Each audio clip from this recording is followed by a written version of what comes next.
Hey, everybody. Welcome back to The Collective. We have another fantastic show for you planned out today. Very excited. We got Jim, we got Brenda, we got Eric.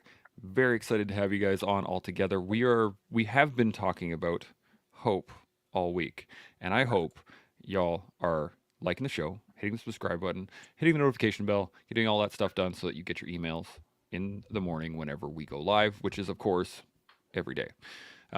Now, again, like I was saying, we have been talking about hope all week.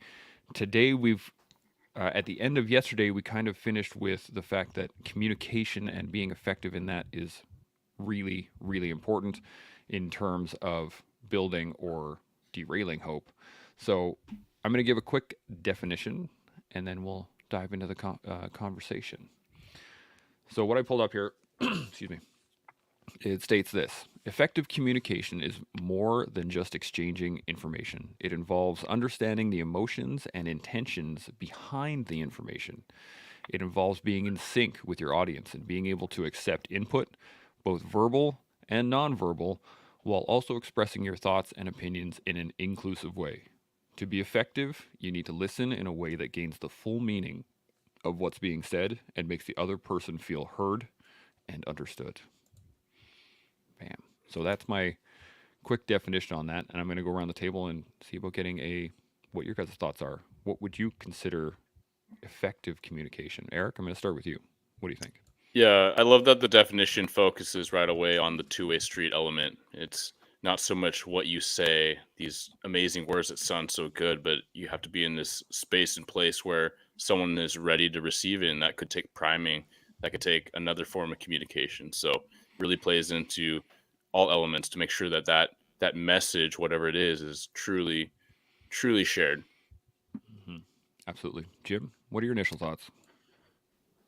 My initial thoughts are that the message itself is probably extremely important in the sense that on the hope conversation here, that the choice of words, the choice of how you communicate that message is going to be incredibly important, and creating that belief, creating that positivity to create that sense of hope.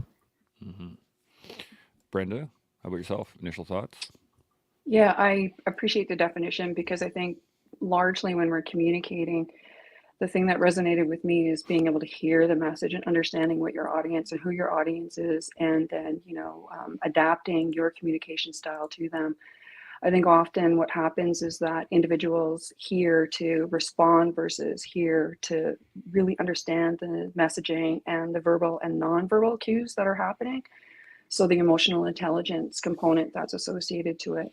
And I think often when we're having the conversations and, being very clear and concise in what you're trying to communicate, thoughtful about your messaging, and again, adaptive to the audience that you're going to be communicating to, because there's such a diversity of individuals, and, what is their style? How do they like to receive information? And again, I go back to the hearing part, really listening and then watching for those nonverbal cues as well. Mm-hmm. Shaun, what about yourself? What are your initial thoughts? I know you had a post on it, but what are you thinking? Yeah, I'm thinking that a couple of years ago, I never wore this hat. 6 months ago, I didn't have this t-shirt. A couple months ago, didn't have this coffee mug. A few months before that,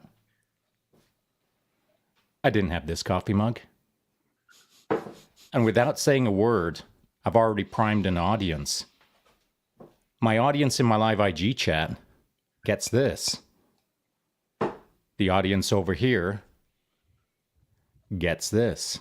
Switching our nonverbal cues, our various symbols, our icons, our messaging. I'm looking at the moment that we jumped into this chat, I'm immediately scanning the guests, and then I'm scanning their background, and I'm scanning what they're wearing, and I'm scanning their vibe. Communication is something for me that occurs before a freaking word is spoken. I already know a lot about a thing before a word is exchanged. And so I now pay more attention to what I do when I'm sending a message. And I also pay more attention to what I do when I'm receiving a message. I find that as I get older, I better understand how little I understood how to communicate effectively. Yeah, it kind of surprising when you have the ability to look back and realize how ineffective of a communicator, especially for me, that I was years ago. So the first question I had now, the benefit of this is the whole panel, except for myself, has worked in the policing world, and where effective communication is it's key, right? Like if you don't have effective communication, that's where we see a lot of the negative stuff on social media. But what do you think? Where do you think you picked it up through the training, or was it like an osmosis thing of how to build that effective communication within the job sense, or do you think it was more of a personal thing beforehand? Jim, I'm going to come to you with this one. What do you think? Yeah, I think I learned about it through an absolute failure. I think Brenda might agree with me on this one here. I realized I was doing a poor job when I got to a certain rank, and I had a message to communicate, and that message I thought was getting out. And I went and talked to someone who I had actually never met. They were in my command, but I barely recognized them, that kind of thing. And I was talking to him about this thing that I was very proud of and had thought I relayed well, and they had no idea what I was talking about. So clearly my messaging did not get through to them. I did not diversify my message. I thought my one email was sufficient. Clearly it wasn't. So I learned a lot about diversifying my message and the frequency and how to get that through to a number of people. Absolutely. Eric, what do you think? Yeah, for me, they can be very effective when learning from others, from mentors, from role models, certainly. And like most people, I think we learn the most from our own mistakes and our own, maybe not even overt mistakes. Maybe they're just opportunities where we could have done better or showed up better. I love that Jim brings up emails because anyone that's worked for me will roll their eyes. I love using emails because I love to communicate. And in the absence of getting face to face, that's efficient, right? It's handy, it's quick. I'm a bit more introverted, so I'm not the orator I love to be, but it's a work in progress. With effective communication as the theme, I'm trying really hard not to say ums today. But I can format all my thoughts in writing a lot more easily than I can verbally.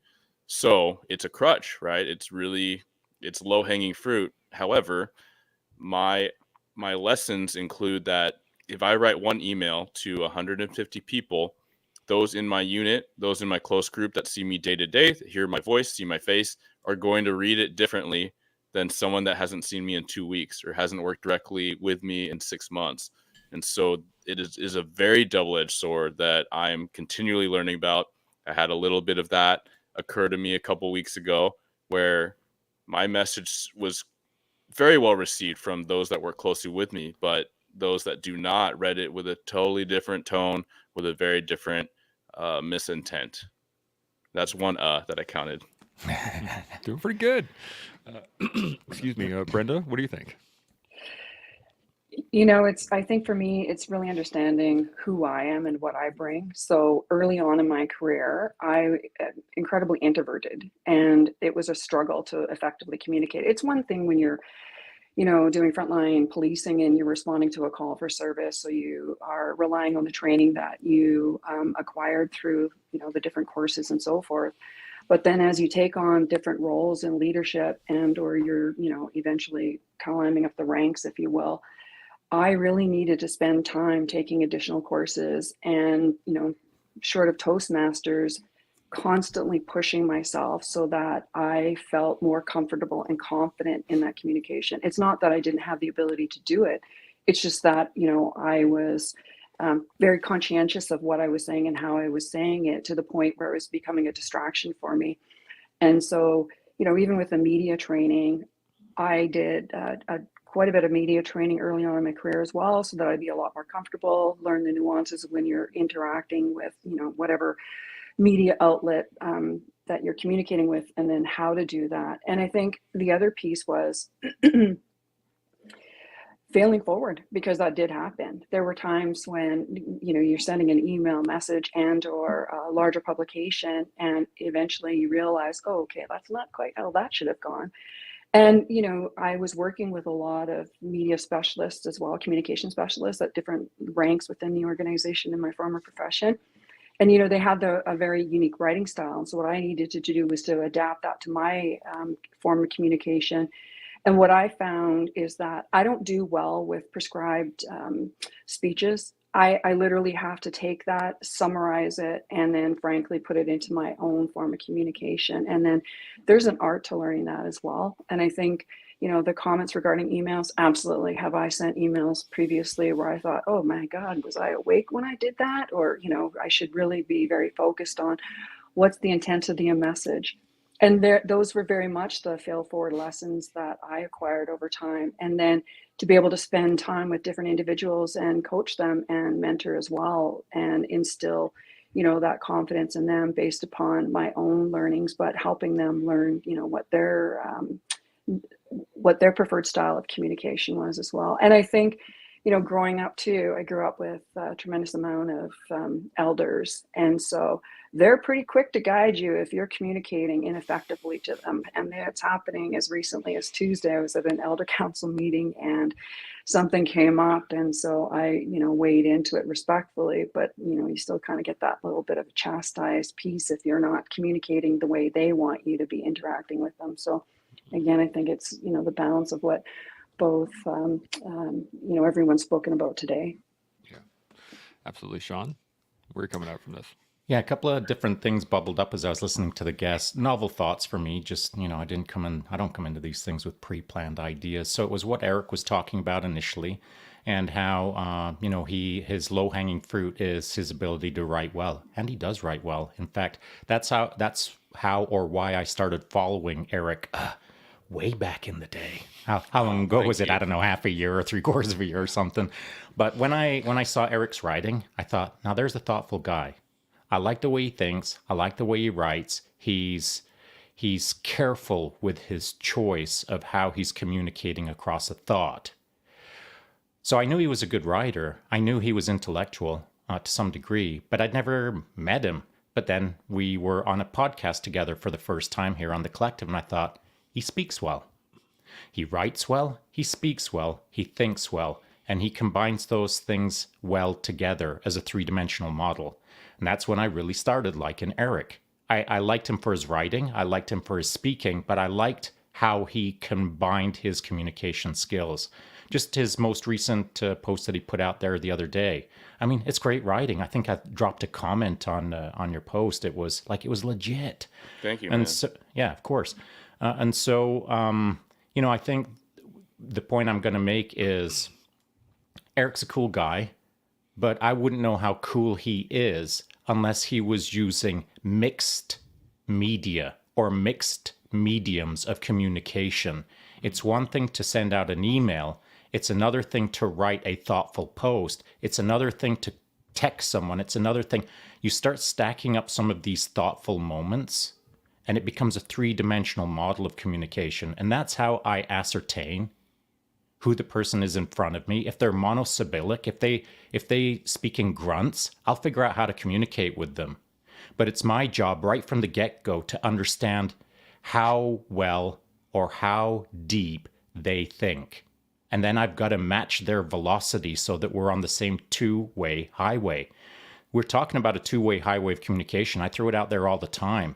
But it's hard to communicate with someone if they're going that way at 2 miles an hour and you're coming this way at 1,000 miles an hour.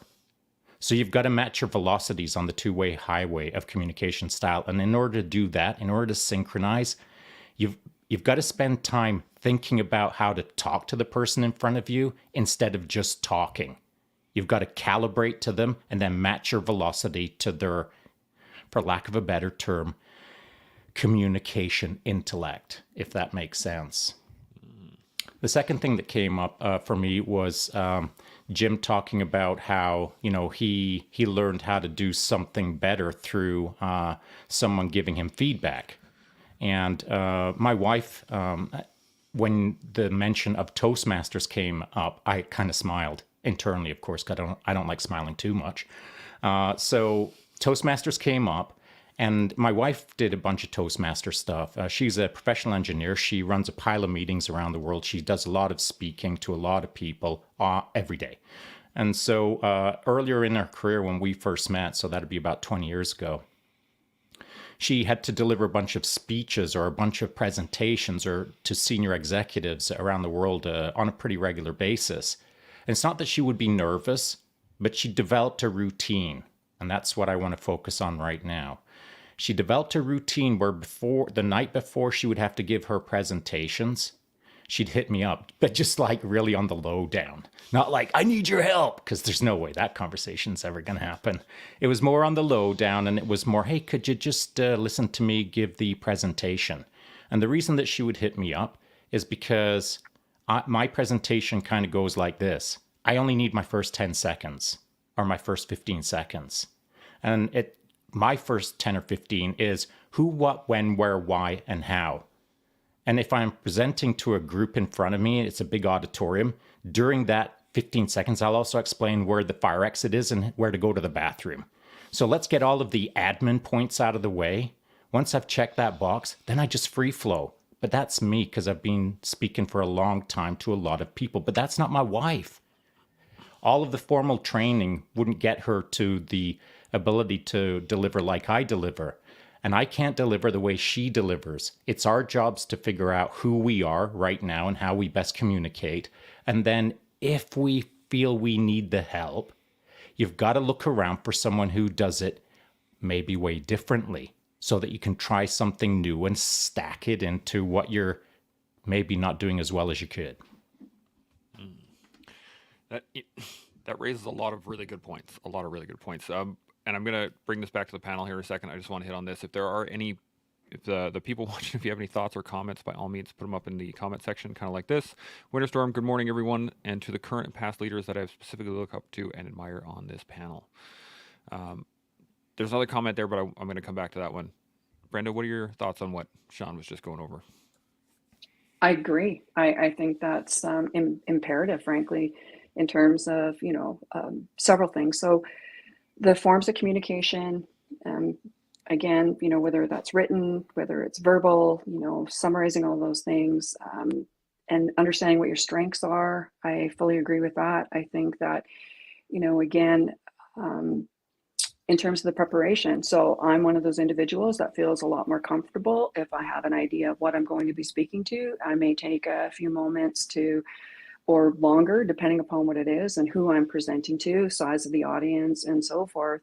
But that's the process that I need to undertake. And then once I'm comfortable with the subject, then I can go. So I do think it's, again, really understanding, as Shaun pointed out, what your own style is, and then learning from others. Part of what I have done also through the course of, my careers are really understanding individuals and looking at elements that I can learn from them. And, I've watched all kinds of incredible speakers internationally and then locally, and there's always little lessons that I take away from them. Mm-hmm. Jim, you got any thoughts to add? Yeah, I'm kind of chuckling a bit. I too like knowing what I'm going into and having some preparation. And I didn't even know my former boss was going to be on the show this morning. So, this is. Hope you did your homework. I didn't know what the topic was going to be. Welcome to my world. Yeah, thanks. Brenda did mention something there a while back, a couple comments ago, about changing her style to the point it wasn't her. Just that authenticity in your message, and making sure that what you are as your essence and your message are combined, and making sure those are portrayed appropriately. I guess people can tell, obviously, when you are saying something or you're censoring yourself and it's not your message, and it just dilutes the communication or the effectiveness of that communication. Yeah, absolutely. Eric, you got any thoughts? I have a lot of thoughts, and a lot of it's just putting it all together, because as I try to share what insights I have or what experience I have, ultimately every time I'm on here, I'm learning a lot, right? I'm taking down notes of things that I want to focus on later, but then notes of things that are jumping out at me that I want to remember to say. But a few of them, just connecting some of these recent inputs, are in the context of hope and in the context of us, my fellow guests being of the policing career, especially in the last few years, I think we have to be so mindful of the audience and so mindful of the timing and the context, right? We have to look at what our goal is. And our goal is not just to speak to a group. Our goal is to speak on behalf of someone. And our goal is to speak to those that might be in the group. It's also to think about who might be outside the group, but watching this recording later. And so it can be tricky. And so I'm humbled by your compliment, Shaun. And some of what I write on social media is truly to not overthink it, but also I have to be mindful of who's reading it, because I do have different overlapping goals. I have a desire to convey my authentic self. As Brenda points out, you have to be you, but also I'm going to ultimately communicate differently with a room full of cops than a room full of civilians that have never met me. And that's not in a way that I'm disingenuous. It's just recognizing that it's a different context. And if I want to be successful in relaying my message, I have to meet them halfway. I have to find common ground. If we talk about policing and it's post-incident, the timing is generally not most effective to explain all the whys something happened, even though it doesn't look good. The timing is to show up, be present, as Brenna's pointed out, right? Listen, as everyone's pointed out in this episode. At the same time, I can risk and knowingly risk that a lot of police officers might think that I'm pandering or catering. But what's my goal? And in that meeting, it's to show up, represent the department, represent the profession, and show and demonstrate that I am listening. So anyone can offer all these explanations. And even though they don't seem to, their purpose isn't to be excuses, they can come off as overly defensive. And that's what we've seen in policing history, even today. And so I think that's where a lot of mindful leaders are trying to go with a different approach. And oftentimes it is just with a more personal and open sense of communication. Yeah, absolutely. Shaun, you got any thoughts to add? I do. I think that something that I'll throw out there to the listening audience, I'm sure that the guest panel understands this already, but it is a fun little challenge, I believe. And it's a good idea to remind ourselves of this from time to time. So 2 words that popped into my consciousness about a year ago, a little less than a year ago, when I started thinking about, man, if I got to do this podcasting thing, I got to take it serious. If I'm going to do it, I'm going to do it right. So I started looking at all of the folks out there who I didn't know if they were doing it right or not. I just started tracking all the big names, not the big names that I was already listening to as podcasts that I enjoy. So I'm not going to say that when I decided I had to do podcasting, I started following Jocko. I was following Jocko a long time before that. What I did do was start tracking people who had traction. People that I didn't like. But I tried to understand how all of this works. How to more correctly or effectively or efficiently communicate on a social media platform, which is kind of what I'm trying to do. So if I'm going to do it, I'm going to try to do it right. To do it right, you've got to understand who's doing it right out there. And then you've got to form a pattern on why it works for them and how it can work for you while still being authentic to yourself and not caving into the influence of social media. So I spent quite a bit of time analyzing the battle space, for lack of a better term. Once I'd done my reconnaissance, I kind of came away with 2 words, and I haven't been able to get them out of my head since then.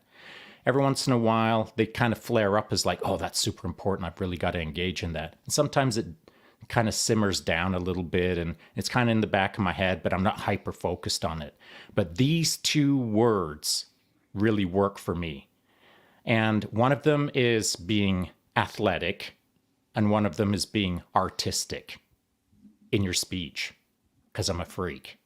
Because that's what I like to do in life. That's what I like to do, is I like to get on the BJJ mats and be an athlete.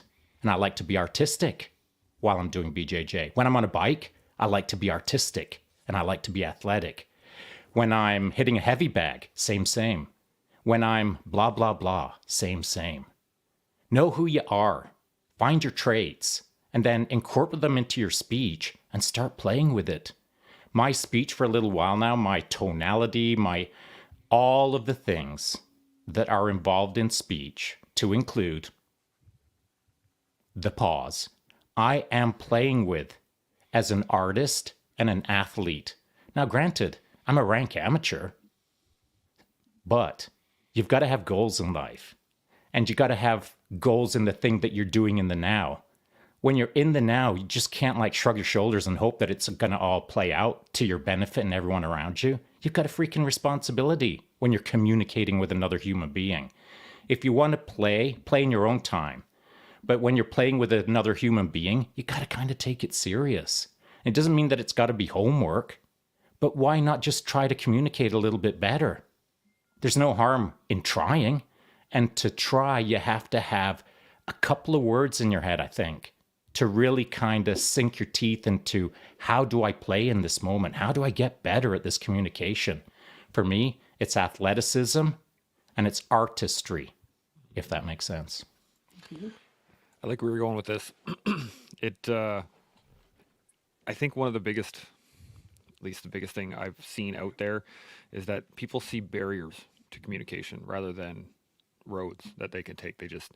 I have anxiety, or I've never been good at it, or I don't have any practice, et cetera, et cetera. Excuses, all those things that you can come up with. So I do want to come up with this comment, then I have a question in regards to it. So the comment says, for successful communication, I was told just assume only 25% of what you were saying is understood, and only 50% of that is actually retained, and everyone is doing their best.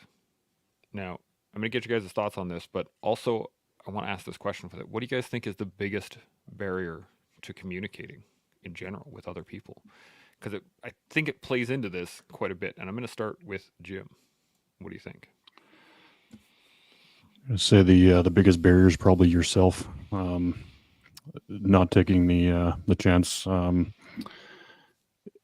It's very interesting, the comment there about 25% and 50%. Taking that extra time to make sure that your message is hitting those requirements, and that you reinforce that message as you go. I think it is extremely difficult to know what your message is, the effectiveness of your message. Absolutely. Eric, what do you think?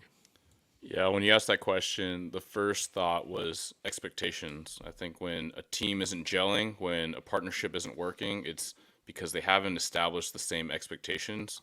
And so whether that's a meeting, whether that's a phone call, or whether that's even writing an email, not having connection, not having that in line. I mean, I think that if I remember right, the definition that Chance started with was it involved being in sync, right? So to be absent that, we don't even know what game we're playing. We don't know if we're playing the same game or speaking the same language. Absolutely. Brenda, thoughts? Yeah, I agree with both Eric and Jim. I also think it's about what is the message that you're trying to communicate in the first place? Like, when do you need to communicate? What are you communicating? How are you communicating it? And again, absolutely what you bring to the table as an individual, but then the audience.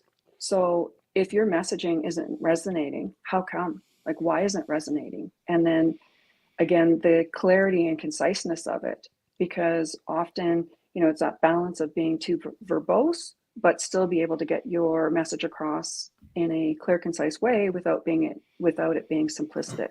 And so that balance needs to be struck as well.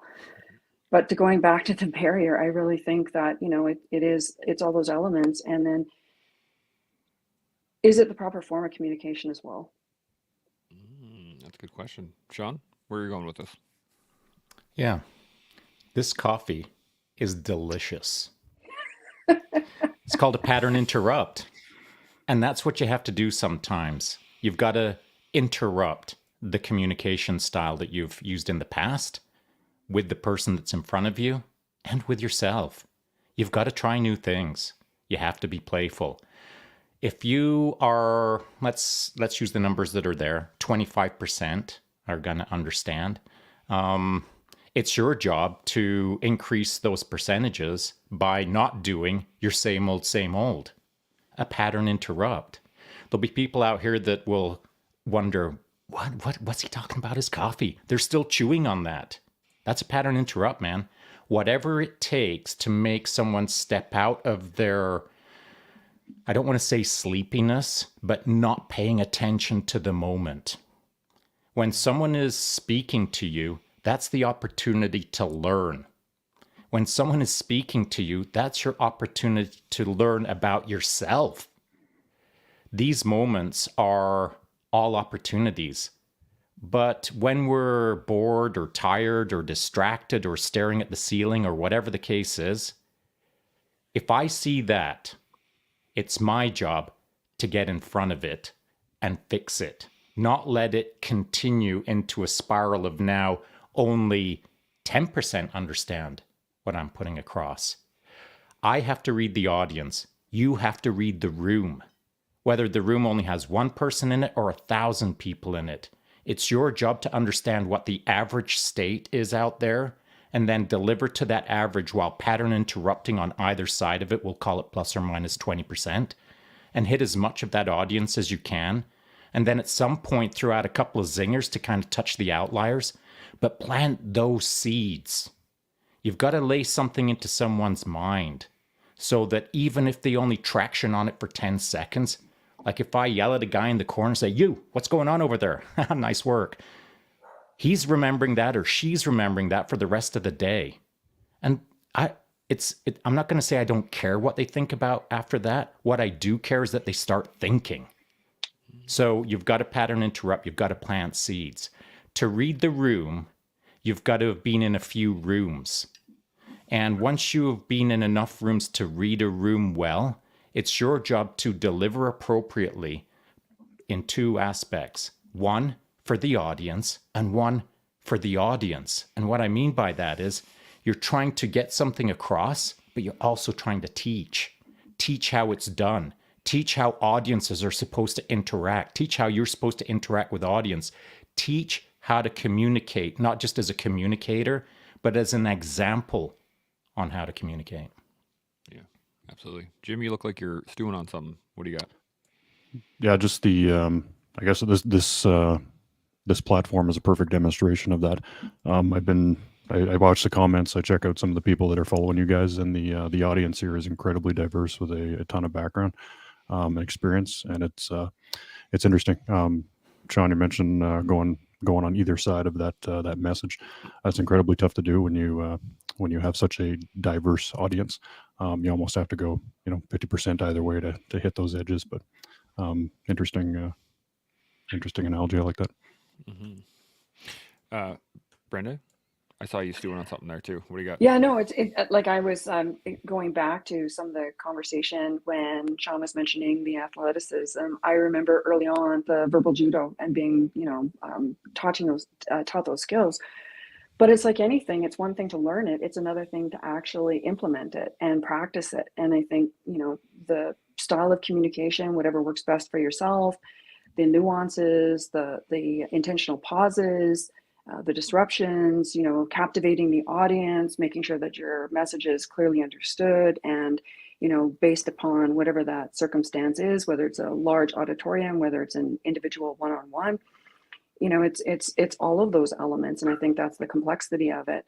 I think the other thing that resonated for me as well is, the type of messaging in certain spaces. So when I heard Eric talk about, the provocative space with public safety by way of example, that is a provocative space, and you have very polarizing perspectives on that. And, when you're in those realms and those professions, you're providing a service, and how do you do that in a space where there's controversy? And that, of course, is communication. And how are you communicating?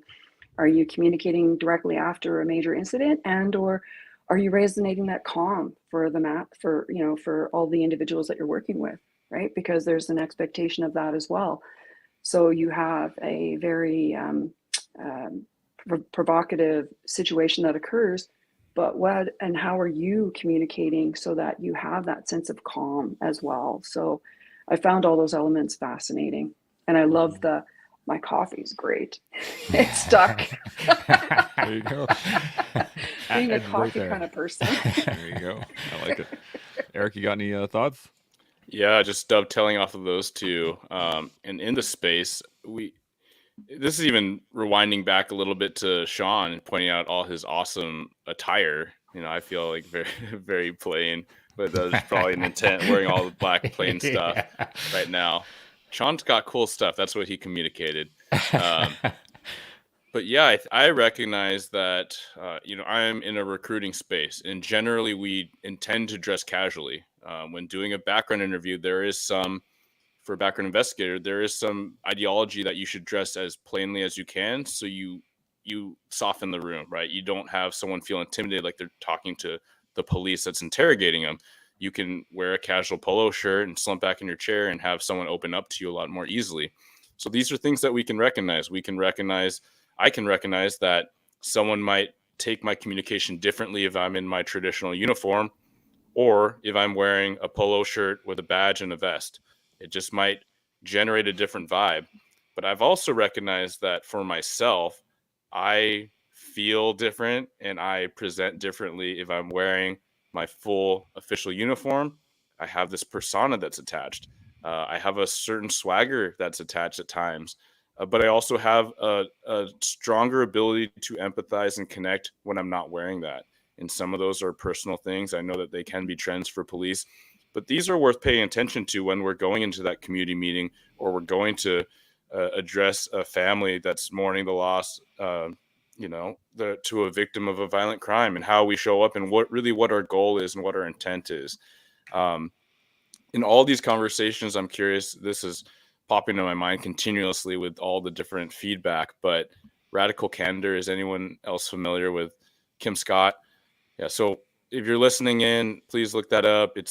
She's a fantastic writer in her book, Radical Candor, but she's on a bunch of podcasts too. But essentially, to make it really a distilled version, is to effectively communicate generally to your team in the workplace. You have to balance a personal connection, right? Deeply valuing your relationship, and then you can couple it with challenging directly and bringing up those critiques. Absent that, you're a jerk, right? If you have the critiques but none of the relationship, then you're just a oppressive boss. But if you have all relationship and you're not willing to go there directly, then you're not getting anything done. And so I think it's helpful to conceptualize this for other veins, especially when we talk about hope and speaking to the general public. It's hard because you don't have that relationship. So you're really having to lean on everything else, like your tone, like your word choice, and like the timing, to try to enhance that relationship as best you can, because it might be evolving in the room and the space, and you might have to pivot and go a totally different way if what you're doing isn't working. That is a great point. Jim, you look like you got something on what you're thinking. Give her. Yeah, again, I'm just chuckling again. I know you can't see it on camera, but I'm 6'6", like 270. Yeah. I'm very aware that just by showing up, I am communicating something, and have to be very aware of my words as well. I noticed. I hope the flowers behind me soften my It approach. did. I almost mentioned it, Yeah. buddy. I almost mentioned it. Thank you. Yeah, no, it's just it is a very important thing that you be aware of what you exude as well while you're communicating that message, just so you don't exude the whole Bull Shannon thing and scare people off. So. Absolutely. I've had a similar effect. I'm 6'6", 210 right now, and yeah, I know exactly what you're feeling when people just automatically cross the street because of how you're standing or how you're walking or how you're looking, or just like it can be very intimidating, I guess, for others, especially when someone towers over you. So I feel your pain. Shaun, you got anything further on this? Sure, a couple of things. First of all, I don't tower over anyone because I'm like 5'9". But here's the funny part. I bet more people cross the street for me than they do for you, Chance. Ooh. I'm just saying, what I you think I might win this exude one. is based on who you are and your background and your look and your vibe and all kinds of things. And so I think it's less to do with the physically imposing, and it's more to do with the vibe that you give off, if we're really being truthful. So what I would like to say is this, that when I was a young soldier, I was uncomfortable in rooms with officers because they were just different than me. They spoke differently. They communicated better. They were smart. At least that's what I thought in the early days. But then I began to learn that they're not actually that smart. They just speak well. They speak well with each other and with their troops. They have an air of refinement about them. It was intriguing to me because I'd been raised in a not very, I don't want to say civil, but not a very polished language environment. And then when I joined the military, there was no polish. Every third word was swearing. And so you learn how to communicate with a foul mouth. And it's a fun game. I like that game still to this date. So I learned initially to communicate kind of like with gutter speak, as it were. And then being around officers and understanding that there's an entirely different way to communicate, that was the moment that I started figuring out what's my bandwidth. How wide can I make my communication style? I started thinking as bandwidth. So how do you get better at increasing your bandwidth? You hang out with people who speak in a way that you want to speak. You look to engage with people who have a refined air of language about them, which was appealing to me when I was young, but I just didn't understand how they managed to get to that point of refinement. Well, obviously it was education, and it was mostly, I think, being surrounded, or more correctly, being reinforced by the peers that it's normal to speak with an air of refinement. And so anyone can do that. It's easily available for anyone if you hang out with the right people who speak in a way that intrigues you, which is what I did. And so year after year, decade after decade, I've done my best to pay attention to people who speak really well, who impress me, and I look to learn from them in order to add layers of communication style into my ability to communicate. It's not so much maybe that I am trying to become the best speaker on the planet. What I am doing is playing my game. The games that I've been playing all my life. When I see something that I want to get better at, I turn it into a game. I gamify everything. I form a pattern, and then I get in the game of that game. And this game of effectively communicating requires me to turn it into a little bit of fun, where I have to kind of spread my wings to some degree, maybe get them a bit burned because I get too close to the sun, but I like to play in a space that I'm trying to get better at. So to play, I have to see the edges of the game, which means I've got to keep seeking people who speak better than I do, who communicate better than I do, who write better than I do. It's our job, if we want to get better at something, to find better so that you can become better at it. Great point. Brenda, what are you thinking? Yeah, for myself, I'm a voracious reader. I find that not only do I follow various podcasts, but the reading, anything that I can consume with respect to, business, leadership, continued growth, lifelong learning, I'm very invested in that. And I find, the multiple layers of communication and, the style and form of communication. And I also want to go back to something that Eric said is the relationships, like really forming relationships. And, I had to recently do performance reviews for the senior team that I work with at Troniquichin, the First Nation that I'm currently working with. And, I am who I am in terms of authentic communication. I am well known for my candor and, respectfully, but you're always going to get an honest response, and it's tempered though, right? So understanding who your audience is. And in one particular instance, there was an individual that had been struggling a little bit in terms of understanding the culture, adapting to it, and, finding their footing within a self-government. And so providing that feedback and then observable examples. And, part of the success was because I did have a pre-existing relationship with the individual, but it was also because of the manner in which I was communicating, very respectful, very compassionate. And again, it goes back to knowing your audience on those one-on-one pieces. I mean, I still left that meeting knowing that I had delivered the message that I needed to deliver. But what was fascinating to me is about 2 or 3 weeks later, the person came and did a follow-up with myself and said, well, Brenda, when you told me that I needed to be a better person, I said, okay, well, I'm not sure I communicated it quite like that. But essentially, those were the lessons that were taken away. And the person said to me yesterday, I valued that and I appreciated that you took the time and energy and effort and made that effort to, communicate to me in a way that resonated with me, and that, it created that passion and fire to do those things that needed to be done. But I think, it really goes down to the layers and layers of and forms of communication that we can all benefit from, and being committed to it. And, again, for myself, being a trained negotiator, finding the balance of when to communicate, how to communicate, and do it in a way that you don't lose sight of who you are. Absolutely. Eric, you got any points to add? Got anything? Yeah, going off Shaun, I just love that notion. It's just another version that you can apply. The iron sharpens iron, right? Surround yourself with people that are great at whatever the thing is, right? So if it's communicating with empathy, if it's communicating more verbosely or with better acumen and vocabulary, it's all those things.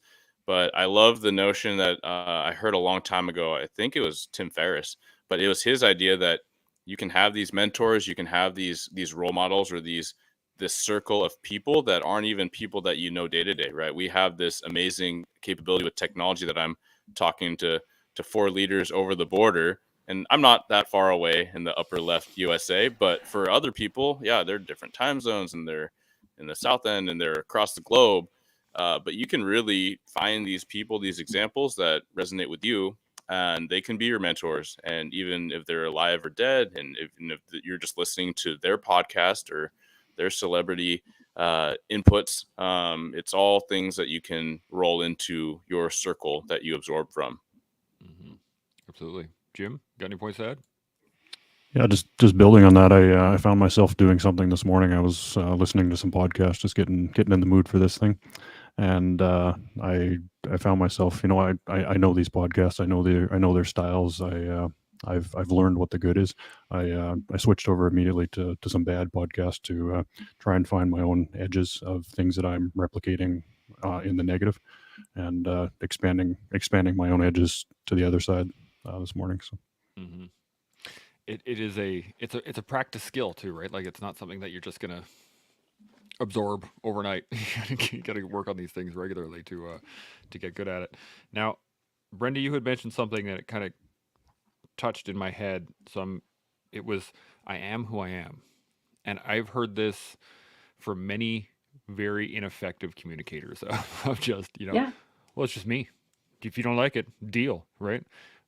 But you added to the point of, you speak with candor, and you carried on the point. You developed a really great concept of it. So what I'm wondering is, for those that are stuck in the I am who I am, without any of the added empathy or development or anything like that, how do we communicate with them in order to kind of bridge the gap, per se? Because if someone is that hard, you know what I mean? Like, it's a little tricky. Go ahead.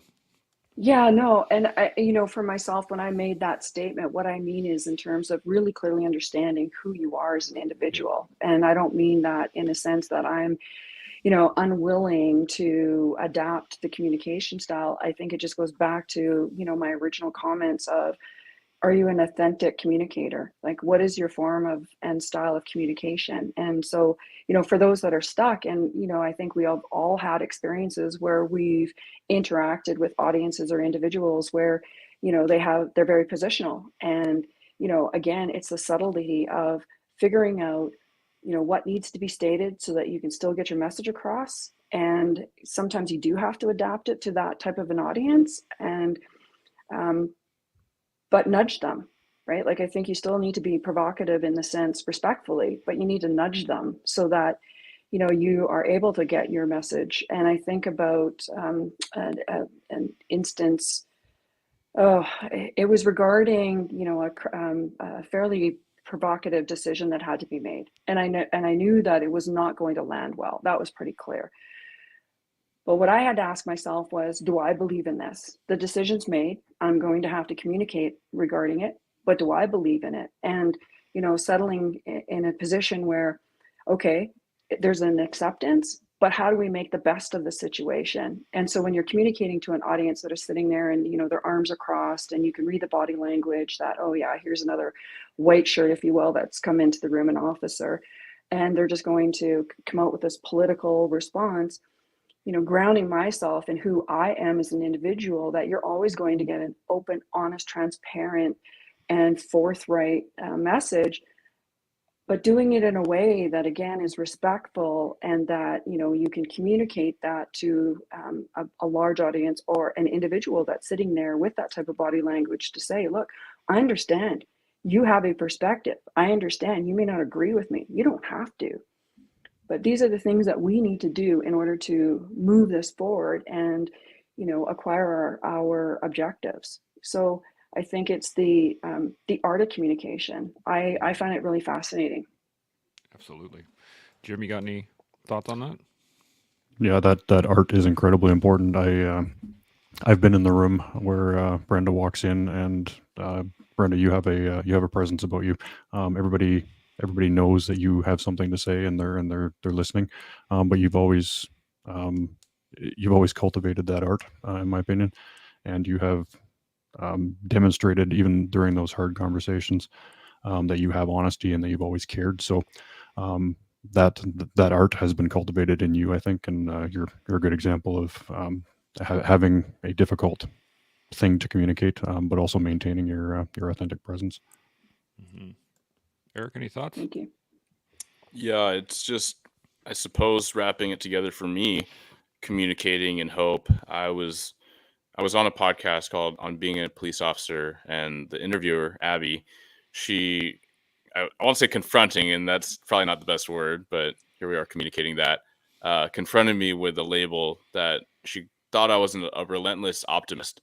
And it took me aback for a second. That at first I thought it was a little accusatory, being a cynical cop. I was like, how can that even be possible? But after a pause, I recognized the compliment, but then I reflected on how she arrived there.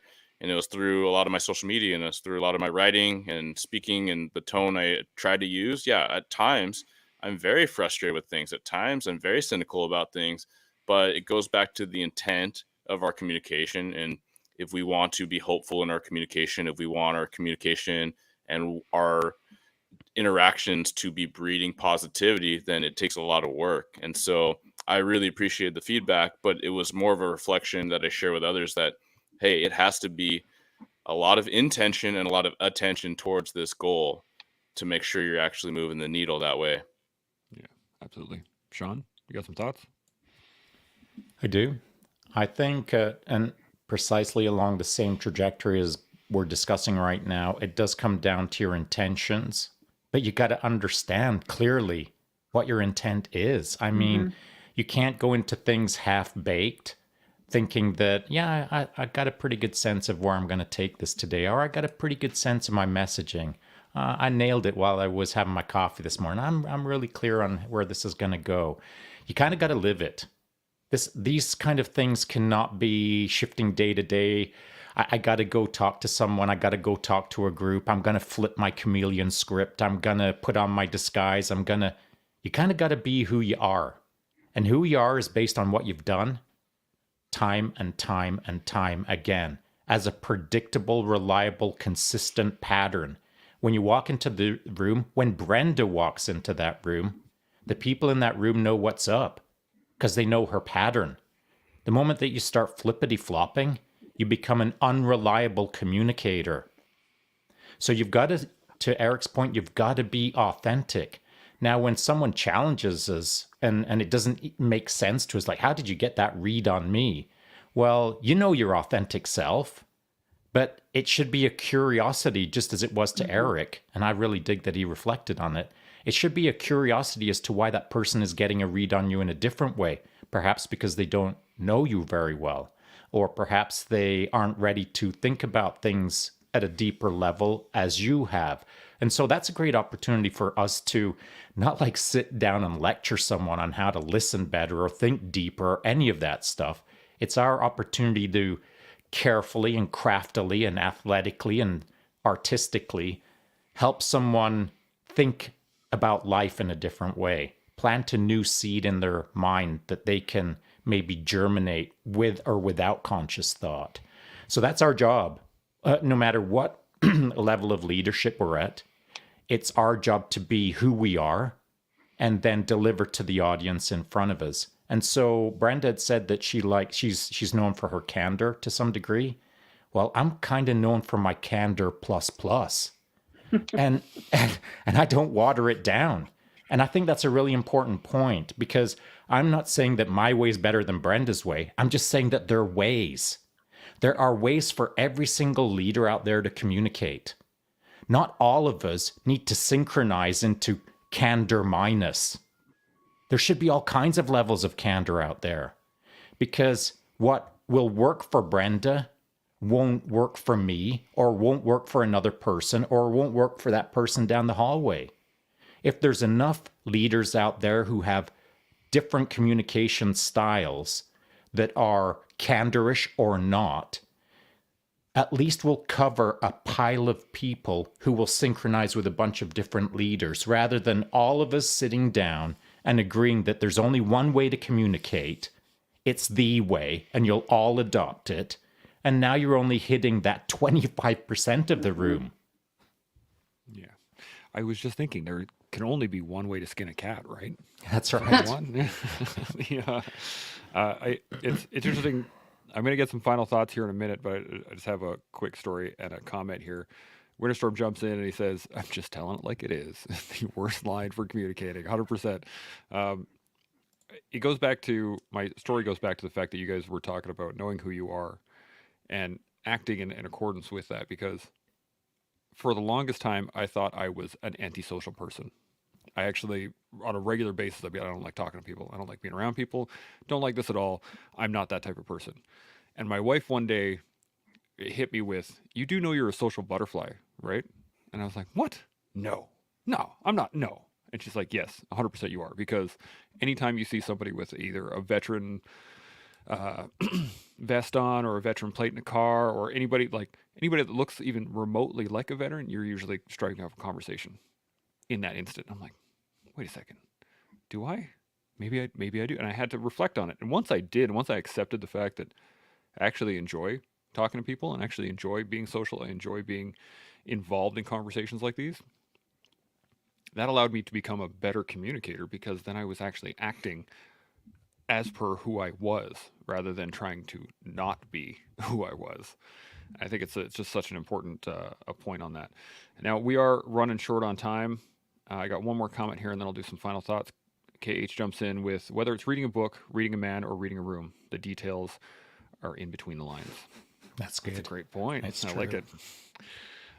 So let's get some final thoughts on effective communication, and we'll wrap it up for the day. Jim, I'm going to start with you. What do you think? I would say, like anything, you're going to have to put in the time. You're going to have to understand yourself. You're going to have to understand the how in your messaging. I personally thought I had put in the time, and then Shaun posted his list of ways to communicate this morning, and I think I'm batting maybe 30%. So got some work to do, but you got to put in the time. Absolutely. Eric, final thoughts?